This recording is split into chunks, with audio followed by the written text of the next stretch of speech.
आज हम एक प्रॉब्लम डिस्कशन करने जा रहे हैं, जी रिलेवेंट प्रॉब्लम है। क्वेश्चन का बैकग्राउंड बहुत एक्सप्लेन करते हैं, क्वेश्चन क्या कह रहा है। तो क्वेश्चन ये कह रहा है कि अपने पास एक कमरा है, इस कमरे के अंदर हम पहले से इलेक्ट्रिक फील्ड को सेटअप कर रखे हैं और वो मेरा एक्सटर्नल इलेक्ट्रिक फील्ड है। जैसे ही हम उसके अंदर स्लैब को डालते हैं तो स्लैब के अंदर जो चार्ज बैठा हुआ है वो क्या करता है, उस पे फोर्स लगाता है। अब वो फोर्स लगा रहा है, इसका मतलब कि उसकी भी अपनी एक इलेक्ट्रिक फील्ड आ गई वहां पे। अब क्या हुआ कि जब स्लैब के अंदर आप झांक करके देखिएगा तो चार्जेस जो हैं वो आपको ऐसे डिस्ट्रीब्यूटेड है कि वो नॉन यूनिफॉर्मली डिस्ट्रीब्यूटेड है। अब चार्जेस कहीं पे घना है, कहीं पे कम है, बट उन चार्जेस के द्वारा तो फोर्सेस लगेगा, क्लियरली है, ये कॉन्सेप्ट वाइजेस आप बोल सकते हैं। अब दो फील्ड्स यहाँ पे काम करने लगा, एक एक्सटर्नल फील्ड और एक लेयर का फील्ड। अब आप देखो कि एक्सटर्नल फील्ड और जब लेयर की फील्ड की बात करती है तो हम बोल सकते हैं ये मेरा रिजल्टेंट इलेक्ट्रिक फील्ड है और यहाँ पे रिजल्टेंट इलेक्ट्रिक फील्ड E1 और E2 आपका सेटअप हो गया है, ठीक है। क्वेश्चन में ऑलरेडी बैकग्राउंड में लिख दिया है इस बात के बारे में, तो ठीक है, बट हम एक्सप्लेन कर रहे हैं तो हम इस मुद्दे पे बात करना चाह रहे थे, ठीक है। अब देखो कि E2 ग्रेटर देन E1 है, इसका मतलब कि जहां पे इलेक्ट्रिक फील्ड E2 देख रहे हैं वहां पे कुछ इंक्रीमेंट हुआ है, ठीक है। उसमें इंक्रीमेंट की बात हम कर सकते हैं, क्यों हुआ है, रीजन हम आपको बता देते हैं, ठीक है। अब आप दूसरी बात है कि आपको इस स्लैब के यूनिट एरिया पे फोर्सेस का कैलकुलेशन करना है, तो फोर्स पर यूनिट एरिया ही निकालना है पूरे मुद्दे के सवाल में। तो सवाल को हैंडल करने के लिए एक और चीज उसने बोला है कि आपको सिर्फ थिकनेस दिया है, ठीक है ना। तो आपके लिए एक बहुत मुद्दे का सवाल है कि अपने पास ये एक नॉर्मल प्लेन पेपर है। इस प्लेन पेपर को यदि हम दूर से देखें तो मुझे लगेगा कि सारा का सारा चार्ज जो है वो सरफेस पे है और सरफेस चार्ज डेंसिटी की बात करेंगे। जैसे ही हम इस पेपर के थोड़े अंदर पेनिट्रेट होकर के देखते हैं तो देखते हैं कि अरे यहाँ तो चार्जेस का बहुत बुरा हाल है, कहीं ज्यादा चार्ज है, कहीं कम चार्ज है, जहाँ पे नॉन यूनिफॉर्म की बात होगी। जब नॉन यूनिफॉर्म की बात होगी तो मुझे वहां पे सिग्मा को छोड़ करके रो के बारे में बात करना होगा। तो ये मुद्दे का बहुत टेक्निकल पार्ट है जहाँ पे हम लोग हैंडल करेंगे। बट शुरुआती में हम इसको बाउंड्री कंडीशन से इजिली हैंडल कर सकते थे, बट हम एक काम करते हैं, बेसिक अप्रोच पे जाते हैं कि मुझे कोड आइडिया क्या है। तो कोड आइडिया के हिसाब से हम यदि बात करें तो सबसे पहले हम बात करेंगे कि हम एक स्फेयर ले लेते हैं, ठीक है जी। हम एक स्फेयर लेते हैं, सी ये अपने पास एक स्फेयर है। अब इस स्फेयर पे हम बात करते हैं कि ये स्फेयर पे जो सरफेस चार्ज डेंसिटी है वो सिग्मा है, ठीक है। और अंदर जो इलेक्ट्रिक फील्ड है, इसमें जो अंदर इलेक्ट्रिक फील्ड है वो क्या है, जीरो है। बट हमारे पास जो इलेक्ट्रिक फील्ड बाहर होगा वो क्लियरली है, आउटसाइड क्या होता है, सिग्मा बाय एप्सिलॉन नॉट होता है। हमने एक छोटा सा यहाँ पे पैच लिया, हमने बोला कि इस पैच पे जो छोटा सा चार्ज है डी क्यू है, डी क्यू बराबर क्या होता है, सिग्मा इंटू डी ए है, ठीक है। पहली बात हम सिग्मा के साथ काम कर रहे हैं अभी, ठीक है। अब हम ये बात कर सकते हैं कि अब इस पैच पे कौन अंदर ये वाला इलेक्ट्रिक फील्ड फोर्स लगाएगा, ये बाहर वाला इलेक्ट्रिक फील्ड फोर्स लगाएगा। तो सवाल होगा कि इन दोनों का एवरेज लगाएगा, सबसे सवाल का बात होगा कि इन दोनों का एवरेज लगाएगा, ठीक है। अब बात कहते हैं कि यदि हम बोलें कि यहाँ पे डीएफ फोर्स लग रहा है तो डीएफ इक्वल टू क्या लिख सकते हैं, तो हम लिख सकते हैं force equal to electric field into D Q. अब थोड़ा इस ई के बारे में बात करते हैं। ये ई जो है स्पेस में, इस ब्रह्मांड में जो भी चार्जेस के कारण जो इलेक्ट्रिक फील्ड है उसकी बात कर रहे हैं। पैच जो है उसका खुद का खुद फोर्स लगने का कोई लॉजिक नहीं हो सकता है, वो खुद फोर्स नहीं लगा सकता है, क्योंकि न्यूटन के थर्ड लॉ से आप ये चीज जानते हैं, ठीक है। अब आप बात करते हैं कि बेसिकली हम बात करें डी एफ इक्वल टू ई। अब ई की बात करने वाले हैं तो यहाँ पे हम ई बेसिकली बात करेंगे एवरेज। तो ई एवरेज हम जब बात करेंगे तो हम पहले बात करेंगे कि आउटसाइड कितना हो रहा है, हम बोलेंगे आउटसाइड की बात होंगे, आउटसाइड बात करेंगे, प्लस हम इलेक्ट्रिक फील्ड इनसाइड की बात करेंगे, और डिवाइड बाय हम क्या कर देंगे, टू कर देंगे। तो ई एवरेज को हम यदि निकालेंगे तो ये क्या हो जाएगा, sigma by two epsilon not. तो अभी हम यहाँ पे लिखेंगे क्या, तो नॉर्मली हम लिखेंगे 1/2 लिख सकते हैं, sigma by epsilon note plus 0 into D Q, ठीक है। हम समझाने के लिए एक बैकग्राउंड बनाए थे, ठीक है। आपको यहाँ से ऐसे सिंपल लिखोगे तो डी एफ इक्वल टू क्या हो जाएगा, 1/2 sigma by epsilon note plus 0 और डी क्यू को लिख सकते हैं हम सिग्मा इंटू डी ए, ठीक है ना। तो अभी आप डी एफ इक्वल टू क्या हो जाएगा, 1/2 सिग्मा बाई एप्सिलॉन नोट, ठीक है। और यहाँ पे क्या हो जाएगा, मल्टीप्लाई हो जाएगा स्क्वायर इंटू डी ए हो जाएगा। तो आप D F by D A भी आप कैलकुलेट कर सकते हैं, इक्वल टू क्या हो जाएगा, 1/2 sigma square by epsilon note. एक चीज और आपको हम बताते हैं, जरा उस चीज को भी आप गहराई से थोड़ा समझिए तो आपको थोड़ा हेल्प करेगा सवाल में बनाने में, कि यदि हम बोलते हैं कि मेरे पास एक कंडीशन है, कि हमने बोला कि अब बात करते हैं हम जनरल बात पे थोड़ा आते हैं कि जनरल पॉइंट ऑफ व्यू से हम कैसे सोच सकते हैं। तो आप देखना क्या, कि मान लो कि आपने बोला कि एक इलेक्ट्रिक फील्ड लगा है E1, तो E1 इक्वल टू क्या लिख सकते हैं हम लोग, ई ऑदर, जो ऑदर इलेक्ट्रिक फील्ड लग रहा है, प्लस क्या हो जाएगा, सेल्फ हो जाएगा। अब यदि हम एक E2 को बात कर रहे हैं तो ई ऑदर माइनस क्या हो जाएगा, ई सेल्फ हो जाएगा।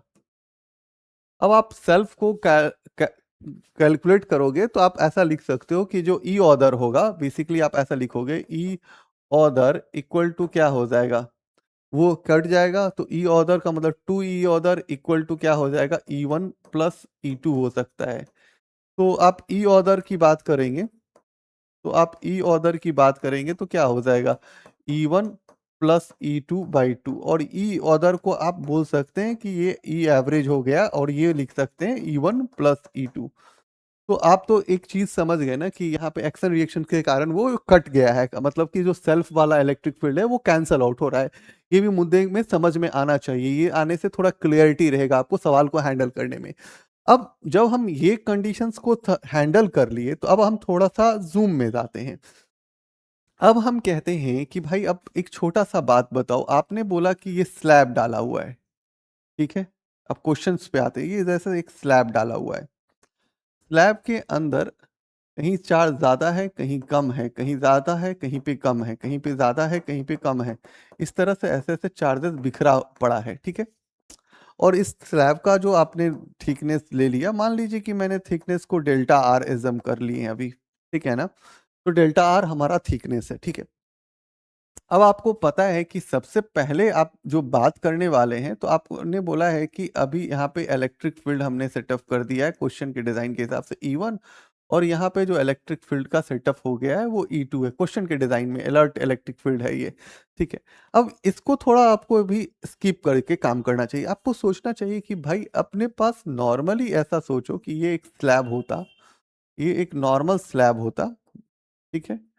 और हम इसके अंदर एक सिलेंडर को पेनिट्रेट करते हैं, और हम ऐसा सोचते हैं कि हम इसको बहुत दूर से देख रहे हैं, तो जब बहुत दूर से दिखोगे तो आप सरफेस चार्ज डेंसिटी पे बात करोगे, ठीक है। तो अभी हम इस पे यदि बात करेंगे तो हम बात करेंगे कि यहाँ पे जो इलेक्ट्रिक फील्ड लग रहा है वो लग रहा है E2, और इसकी एरिया है A, ठीक है ना। और ये आपका हो जाएगा, मान लीजिए फ्लक्स 2 नंबर के लिए, ठीक है। जब आप यहाँ पे बात करोगे तो आपका E2 इस डायरेक्शन में लग रहा है। अब यहाँ पे यदि आप यहाँ पे फ्लक्स की बात करने वाले हैं, मतलब 1 नंबर पे फास्ट फ्लक्स करेंगे तो आप कहेंगे माइनस ई इंटू ए। तो यदि आप नेट फ्लक्स कैलकुलेट कर रहे हो तो नेट फ्लक्स इक्वल टू क्या हो जाएगा, तो आप बोलोगे E2A माइनस E1A। अब फ्लक्स को आपको पता है कि फ्लक्स इक्वल होता है अंदर चार्ज कितना इनक्लोज है डिवाइड बाय एप्सिलॉन नोट। तो अभी आपने बोला कि charge enclose by epsilon naught equal to a E2 minus E1। अब चार्ज है तो सिग्मा इक्वल टू क्या होता है, चार्ज पर यूनिट एरिया। तो यदि आप इसको लिख लें सिग्मा इंटू ए बराबर आप क्यू कर लें, तो आप इसको क्या लिख सकते हैं, sigma into A divide by epsilon note, और यहाँ पे E2 माइनस E1 कर सकते हैं। अब यहाँ से ए कट जाएगा, ठीक है ना। तो आपको एक बाउंड्री कंडीशन मिलता है, वो मिलता है E2 minus E1 equal to sigma by epsilon naught. ये भी आपके लिए एक इम्पोर्टेंट रिजल्ट है, इसको हमने घेर करके रखा है, ठीक है। अब आप बात करेंगे कि भाई यहाँ पे तो जो चार्जेस हैं, जब हम इसको अंदर झांकेंगे तो भाई हमको तो चार्जेस दिख रहा है और वो नॉन यूनिफॉर्म डिस्ट्रीब्यूटेड है, और यहाँ पे बहुत डेंस है, कहीं पे बहुत ज़्यादा है, बहुत कम है। तो यहाँ पे डेंसिटी के टर्म में यदि हम बात करने जाएं तो क्या बात कर सकते हैं? हाँ, मुद्दे का सवाल तो सही है। तो आप सोचिए कि अभी आप यही बात कर रहे थे कि इसमें बहुत डेंस है, तो ठीक है, बहुत सारा डेंस है, यहाँ पे चार्जेस है, इस तरह से है, कहीं पे ज़्यादा है, कहीं पे ज़्यादा है, कहीं पे ज़्यादा है, कहीं पे कम है, इस तरह से फैला हुआ है। और आपने बोला कि हमने इसके थिकनेस को डेल्टा आर ले लिया है, और यहाँ पे रो का हम कंडीशन सेटअप करते हैं। तो आप सबसे पहले स्मार्ट तरीका यूज़ कीजिए, क्योंकि बहुत सारा है तो बहुत सारे के साथ आप खेलने में थोड़ा फंस सकते हैं। तो आप क्या लीजिए, एक छोटा सा पैच ले लीजिए, इस तरह से, ऐसे एक पैच लीजिए, ठीक है, ऐसे करके एक पैच लीजिए। आप पैच ले लीजिए, इस पैच को आप बोलिए कि ये पैच का जो ये पार्ट है ये dx है। अब इसी पैच के, अब इस पैच के अंदर तो ऑब्वियसली है, इस तरह से चार्जेस का बंदर बाट आप देखेंगे हो रहा है। तो आप इसके अंदर एक गॉसियन सरफेस वाला कॉन्सेप्ट को लेके आइए। अब आपको यहाँ पे जब गॉसियन सरफेस का कॉन्सेप्ट लगाना है तो आप यहाँ पे थोड़ा सोचिए कि आप क्या क्या कर सकते हैं। तो आप यहाँ पे बात करेंगे तो बेसिक बात करेंगे कि मान लीजिए कि मुझे जो भी बात करनी है एक्स एक्सिस पे बात है, मान लीजिए कि हम यहाँ पे बोलते हैं कि ई एक्स है, क्योंकि लेयर के अंदर आ गए हैं, तो मान लीजिए कि उस पॉइंट पे मुझे जो इलेक्ट्रिक फील्ड का सेटअप मिल रहा है उसको ई एक्स बोल रहे हैं। जब हम यहाँ से बाहर जा रहे हैं तो हम बोलते हैं कि यहाँ पे ई एक्स प्लस टी थोड़ा इलेक्ट्रिक फील्ड में इंक्रीमेंट हुआ, क्योंकि इसके अंदर जो जो छोटा सा चार्ज आपने पैक आउट करके रखा है, इंक्लोज करके रखा, उसके कारण ये इंक्रीमेंट दिख रहा है। अब आप यहाँ से यदि थोड़ा बहुत और प्लान करेंगे तो आप बोलेंगे कि सर्दी इसकी एरिया को आप मान लीजिए कि अभी ए डैश है, और इसकी भी एरिया को ए डैश है। अभी आप यहाँ से फ्लक्स को जनरलाइज करने में जा सकते हैं। तो आप बेसिक सा बात करेंगे कि करेंगे E x plus D E into A dash minus E x A dash, ठीक है ना, इक्वल टू अंदर चार्ज कितना इनक्लोज है, अंदर चार्ज डी क्यू इनक्लोज है, डिवाइड बाई आप कहते हैं कि एप्सिलॉन नोट, ठीक है। अब आपका ई डैश वाला कर्म खत्म हो जाएगा, जो डी ई और क्योंकि आपका ए डैश है तो ए डैश आप लिख लीजिए, इक्वल टू यहाँ पे चार्ज को लिखिए, तो डेंसिटी बराबर क्या होता है, चार्ज पर यूनिट वॉल्यूम की बात कर सकते हैं। तो डेंसिटी इनटू वॉल्यूम बराबर क्या लिख सकते हैं, डी क्यू लिख सकते हैं। अब इस डेंसिटी को, डेंसिटी छोड़िए, वॉल्यूम बराबर क्या हो सकता है, एरिया। मान लीजिए कि एरिया कितना हो गया ए एक्स, और लेंथ कितना हो गया D X equal to D Q. कर लिए आप ये काम। अब आप स्मार्ट विजन में चलते हैं तो थोड़ा सा हम सोचते हैं कि डी डैश बराबर क्या हो सकता है, rho into A dash into D x divide by epsilon naught. अब यहाँ से ए डैश खत्म हो गया, तो आप देखिए कि एक रिलेशन आपको मिला है, epsilon naught into D E equal to, अब आपका क्या बचा, तो रो इंटू डी एक्स बचा। बहुत अच्छा रिलेशन है जी, इसको आप दिमाग में रखिएगा कि ये आपके लिए बहुत हेल्पफुल होगा, ठीक है ना। अब आपने एक रिलेशन तो सेटअप कर लिया, अब आप बात करते हैं कि बेसिकली मुझे डी एफ फोर्स चाहिए। अब इस पे फोर्स भी बात कर सकते हैं, तो फोर्स इक्वल टू आप क्या करेंगे, तो बेसिक सा फॉर्मूला यूज करोगे, ई इंटू क्या यूज करोगे, डी क्यू। अब अब आप यहाँ पे जो फॉर्मूला लगाओगे, फोर्स बेसिक सा फॉर्मूला यूज करते हैं, force equal to E into D Q, ठीक है। तो D F equal to E, तो ई आप छोड़ दीजिए, और आप डी क्यू को क्या लिख सकते थे, तो आप डी क्यू को बेसिकली, आप डी क्यू को लिखने के लिए आते तो डी क्यू आपका क्या होता, रो इंटू वॉल्यूम होता, और इस तरह से आप डी क्यू को लिखते, तो डी क्यू का आप क्या लिखते, पी ए डैक्स इंटू डी एक्स, ठीक है। आप यही काम करते।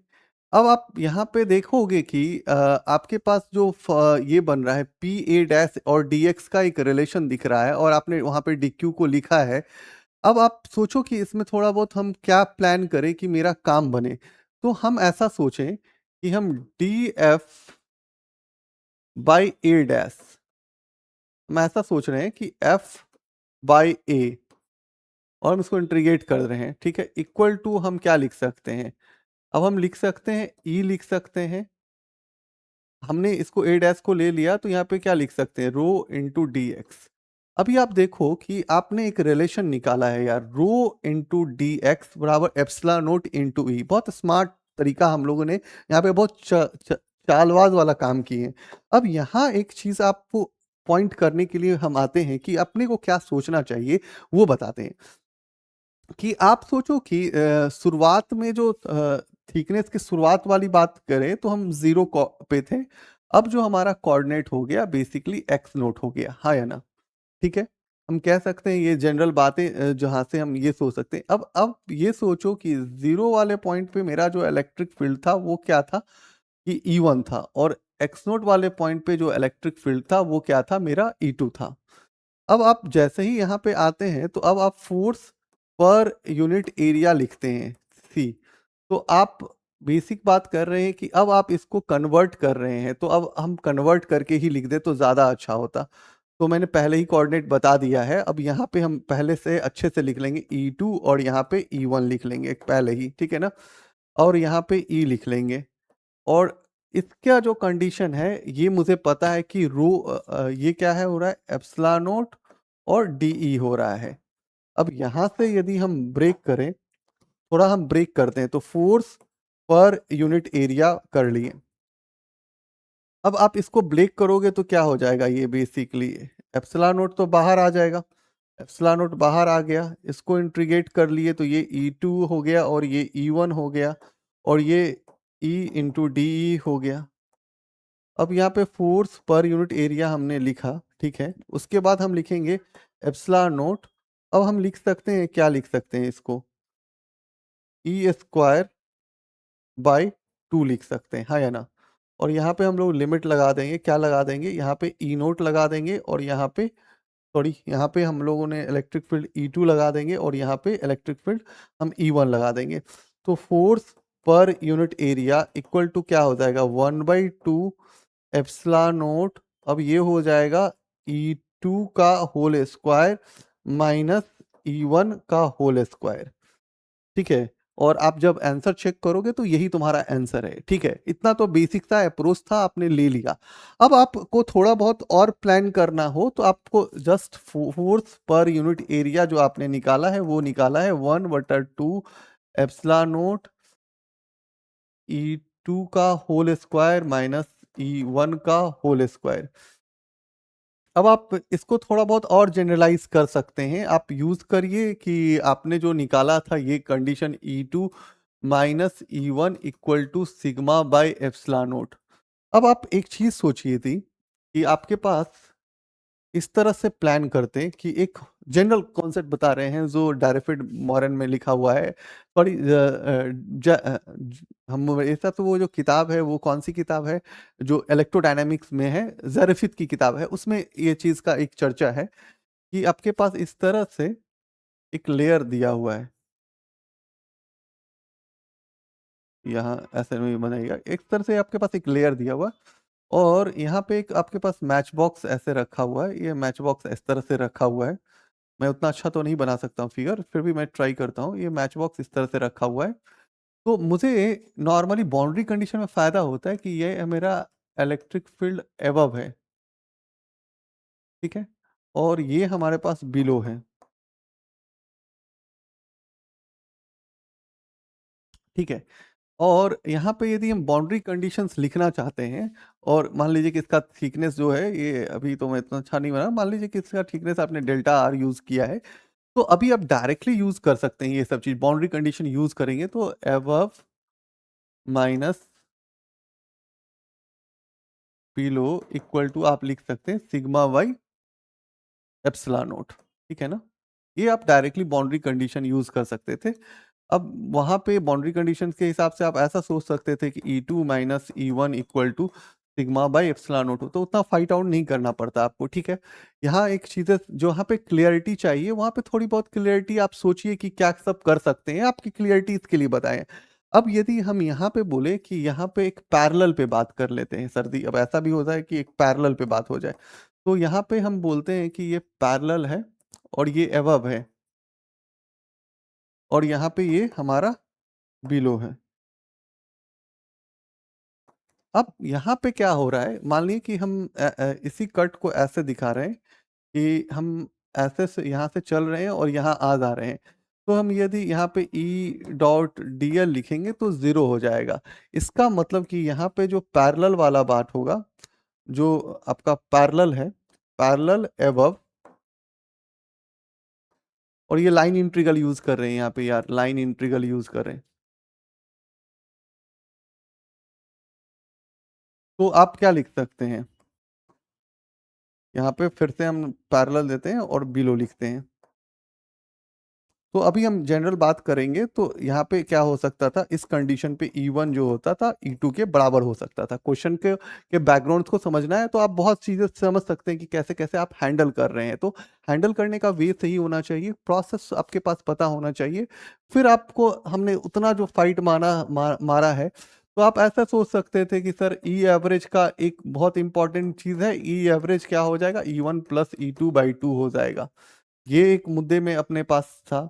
दूसरा है कि पैच वाले में, जैसे आप मान लीजिए कि डेविड मॉरन में ज़रफ़त में दिया हुआ है, इस तरह से आपने एक सरफेस ले लिया, इस तरह का लहर है अपने पास, आपने पैच यहाँ पे यूज़ किया, पैच यूज़ किया तो आपने बोला कि दो बातें हो सकती है इस पैचेस के साथ, आपने बोला कि यहाँ पे हो जाएगा सिग्मा बाई 2 एप्सिलॉन नॉट और यहाँ पे हो जाएगा सिग्मा बाई 2 एप्सिलॉन नॉट, और यहाँ पे साइन माइनस कर लेंगे और यहाँ पे यूनिट वेक्टर हमने यूज़ कर लिया इस तरह से। तो ये हमारे पास क्या है, तो ये मेरे पास पैच है। तो पैचेस का जो अपना होता है वो एक दूसरे को कैंसिल कर लेता है, ठीक है ना। अब यहाँ से मेरे पास एक पॉइंट होगा कि एक एक ऊपर की तरफ होगा और एक नीचे की तरफ बिलो होगा। आप यदि यहाँ से सारा चीज कैलकुलेशन करोगे तो सेम ही रिजल्ट आएगा। तो आप कॉन्सेप्ट्स को तगड़ा रखिए, आपका काम बन जाएगा। तो आज के लिए थैंक यू।